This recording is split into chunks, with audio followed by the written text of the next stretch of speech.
Hey everyone, looks like some of you have been on the Spiritual Seek, taking their Zoroastrianism mini quiz. Oh yeah, I love that one. So we figured we'd do a deep dive into those questions and see what we can uncover. Sounds good. Zoroastrianism, one of the world's oldest religions. Right, tons of fascinating stuff to learn. Definitely. Let's jump right in. Okay, first question. What is the central concept of dualism in Zoroastrianism? Here are the choices. The balance between life and death. Okay. The eternal struggle between good and evil, or the harmony of nature and humanity. I think it's that second one, the eternal struggle between good and evil. Yeah, you're right on the money. It's not just an idea, though. It's like a cosmic battle, So who are the players in this cosmic drama? Well, on one side, you've got Ahura Mazda. He's like the embodiment of everything good. The good guy. Exactly. Wise, creative, all that. And then there's Angra, the opposite, all the bad stuff, chaos, destruction. So where do we fit into this cosmic battle? That's where choice comes in. Zoroastrianism is big on moral responsibility. It says we each get to choose which side we're on. Powerful stuff. Okay, on to question 2. What role does fire play in Zoroastrian worship?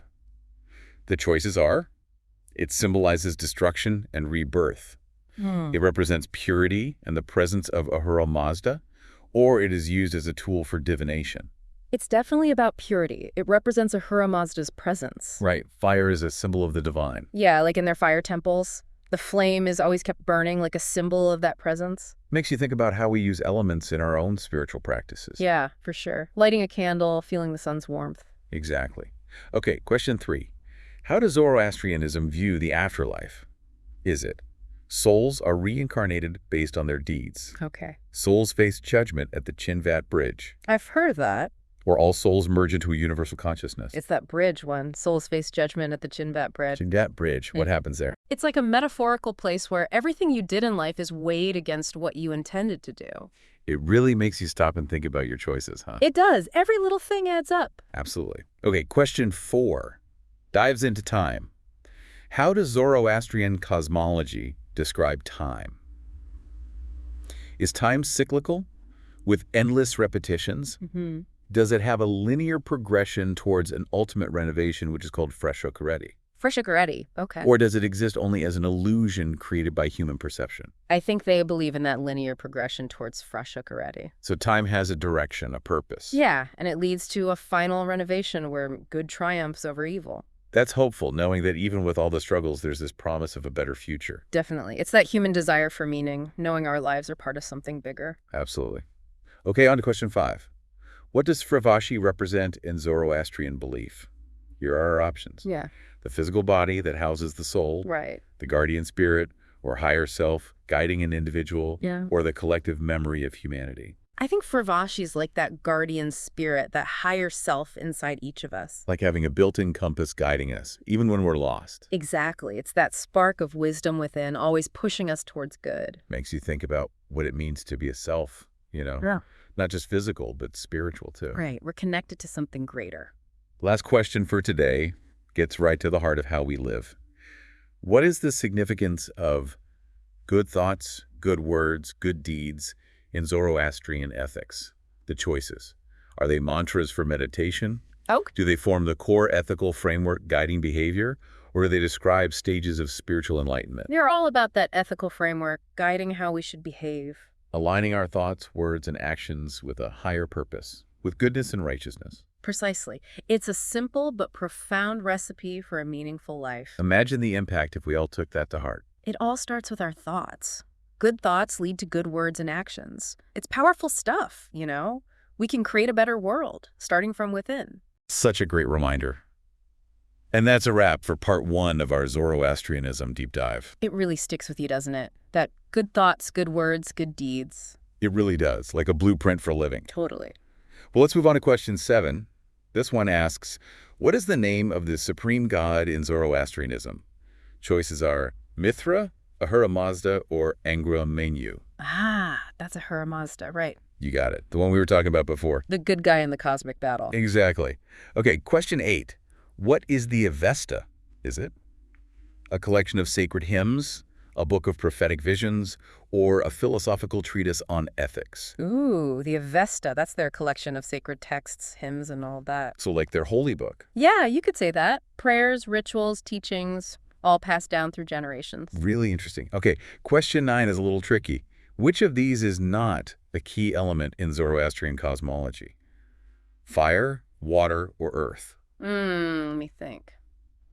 They revere fire and water, right? So it must be earth. Again, they're all about purification. Yeah, those elements represent that cleansing power. All right, on to question 10, more about symbols. What is the Frashokereti, a symbol commonly associated with Zoroastrianism? A representation of the human soul, a symbol of royal authority, or a depiction of a guardian spirit? Isn't that the winged figure? I think it's their guardian spirit, but I know it represents other things too. It's interesting how much meaning can be packed into one symbol. For sure. It also represents the human soul's journey, connects to that idea of Fravashi we were talking about. Right. Okay, question 11. How has Zoroastrianism influenced other major religions? Through its emphasis on monotheism, by introducing the concept of reincarnation, or through its focus on ritualistic practices? I think the big one is monotheism, the belief in one God. That idea really spread from there. Wow, it's amazing to think about that impact. Such an old religion and its ideas still shaping things today. It's true. It's amazing how influential those beliefs have been. Okay, last question of the quiz. What is the modern-day status of Zoroastrianism? Is it thriving, dying, or completely absorbed into other faiths? It's still around, but sadly not a huge following anymore, mostly in Iran and India. But even with all the challenges they faced, it's still here, still a source of faith for people. Exactly. Shows you the power of those beliefs, how they endure. Well, there you have it. The Spiritual Seek's Zoroastrianism quiz. That was fun. It was. What stood out to you the most? Tough to say. What about you? Yeah, so much to think about from just 12 questions. Right. It's amazing how much they fit in. So as we wrap up this deep dive, what really stood out to you? Any big takeaways?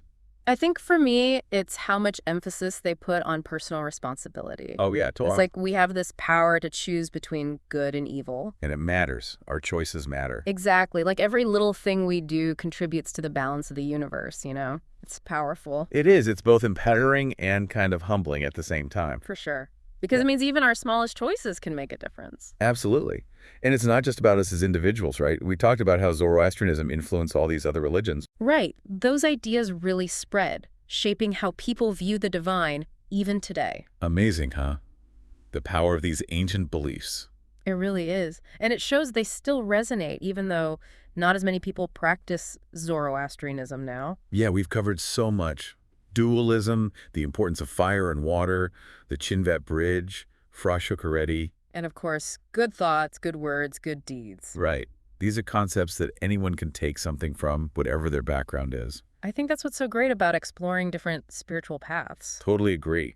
Opens your mind up to new ways of thinking. Yeah, helps you connect with those big questions we all have. As we finish up, it makes me wonder, how can we bring these Zoroastrian principles into our own lives? Ooh, good question. What if we all tried to have more good thoughts, spoke with more kindness, acted according to our values? It's a challenge, but a good one. For sure. It makes you think, what kind of world could we create if we all tried to live that way? Lots to ponder. And that's it for this deep dive into Zoroastrianism. Thanks for joining us, and we'll see you next time.